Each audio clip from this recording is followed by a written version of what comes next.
Hi, I'm Rachel Matta with Canyons News, here with this week's NewsMICRO. Firefighters work to stop the Jake fire from spreading any further. Relay for Life is held in Santa Clarita every year during the month of March, but this year left with a tragedy. Recently, our attention was brought to the death of one of their beloved volunteers. For the past few weeks, the organization and fellow volunteers mourns the loss of Tori Lauriello. The Relay for Life event takes place at Central Park, but due to COVID-19, it was canceled. I got a chance to do a one-on-one Zoom chat with Tony's daughter, Cheyenne Hatch, to discuss more about the event and her current healing process. My mom's name was Tony Marie Sellers, and then her maiden name, which she went by, was Lauriello. Tell me how you and your mom first were introduced to Relay for Life. Well, when she first she got diagnosed with lymphoma like 15 years ago. And so she went to City of Hope and she got a stem cell transplant there, and then she had friends that told her about Relay for Life, and we went a few times, like a few years, and then so we've been going for like I think the past 12 years at least, something like that. Oh wow. Did she ever share her experiences, like how she felt, what was going through her mind? She really liked it. I know it was like her favorite thing to do like every year. She looked forward to it, and like the Survivor Walk, and she liked doing that, and then like seeing people that she only knew from Relay, because she made a lot of friends at Relay, and then she would see them every year. So it's kind of something she looked forward to every year, and it made her just feel like it was like a community. It gave her like a sense of community. With her first cancer, it was a lymphoma, and they were able to like do a stem cell transplant and put her through a lot of treatments. But with esophagus cancer, it's just like, since it was already like at a high stage, it was just a really difficult one to treat. She went through radiation in February, and then she had some chemo. She had to have a feeding tube, and then she started immunotherapy in July. So it's just a hard one to treat because of where it's at. And I wanted to also ask if there's a message that you could tell people regarding cancer, the Relay for Life. What is something that you would want to make aware for others? Well, I mean, it's definitely Relay for Life, and like the American Cancer Study has been like a great like resource, because like I mean, no matter if you're like a cancer patient, a survivor, a caregiver, there's resources that they have for all types, and it's like it gives you like a sense of community, because I mean I was the caregiver for her, so it was kind of like gave me a support. There's a support system there, and then she had her own support system being the survivor. The event brings the community together as a whole to battle different cancers affecting family and friends.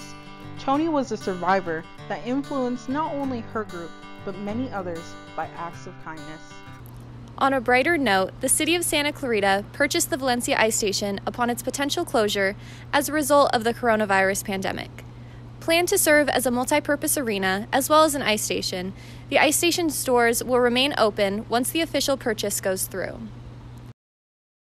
The members of Santa Clarita City Council unanimously voted to purchase the rink for $14.2 million on August 25th.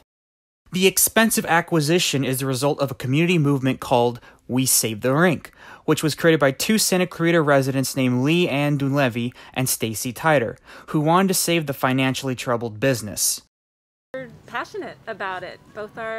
She has two sons, I have one son, they're hockey players, and making sure our kids and their teammates have a place to play in their local community.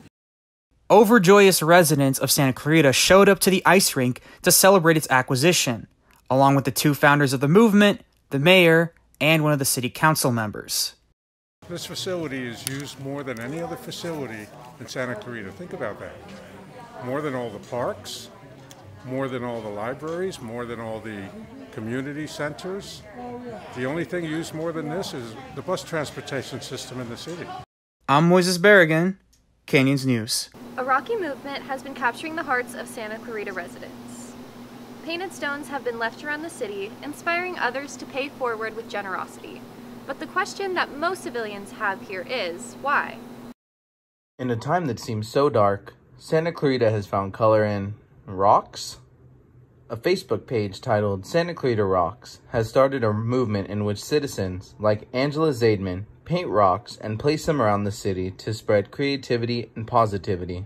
I am hoping that people find joy. It is promoting going outdoors, spending time with your kids, going on little scavenger hunts looking for things. If you are walking and you find a rock that strikes you and reminds you of something maybe in your childhood, or your children find something that they could connect with, it sparks conversation and just some happiness.